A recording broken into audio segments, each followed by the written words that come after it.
Maraming salamat General Guzman at ang ating Vice Mayor narito. Kasing ganda ng mga pulis na babae natin sa lungsod ng Maynila. At mga poging pamukha ni Joaquin na pulis. But anyway, kidding aside, nasabi ko na kanina na gagawan ko ng paraan yung utang sa inyo ng lungsod ng Maynila.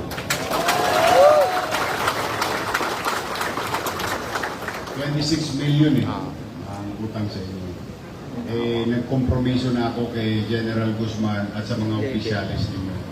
Iawaan Diyos, bigyan nyo lang ako ng konting hingahan dahil nabulunan ako Negative 11 billion na yun Pero first things first, yun naman ang akin. At yung ibang kakailanganin ninyo, may inuuhan ako, may iba naman ipanghihingi ko. Tapos yung mga ipatutupad, alam na rin ng inyong general, aabisuhan na rin kayo ng inyong mga opisyalis. But of all these things, let's focus on two things. The basic one. Ito yung pinakamadali. Linisin ang Maynila ng kadugyutan. Pangalawa, magkaroon ng kapanatagan ang pamumuhay sa lungsod ng Maynila. So, yung pangalawa, kailangan ko kayo. I cannot do it.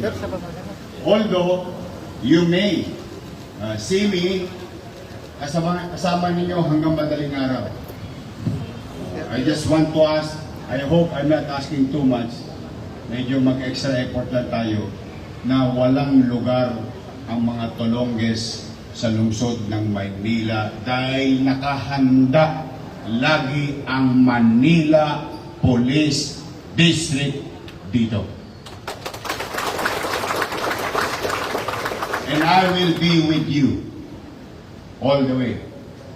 And let your officers explain it to you later on. But for the meantime, mag-ingat kayo. Pag-ingatin ninyo yung mga sarili rin. Tatandaan ninyo, tayo'y nagbibigay ng kapanatagan, kaayusan sa ating minamahal na lungsod at mamamayan nito. Pero kung gaano kahalaga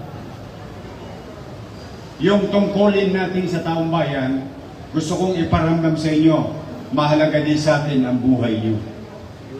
Ingatan ninyo ang inyong sarili dahil sigurado ko habang nagkukwentuhan tayo dito, may nag-aalala sa inyong anak, may nag-aalala sa inyong asawa, may nag-aalala sa inyong pamilya.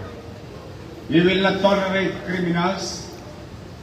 Kung gusto nilang sumabay, kaya ba natin sila sabayan?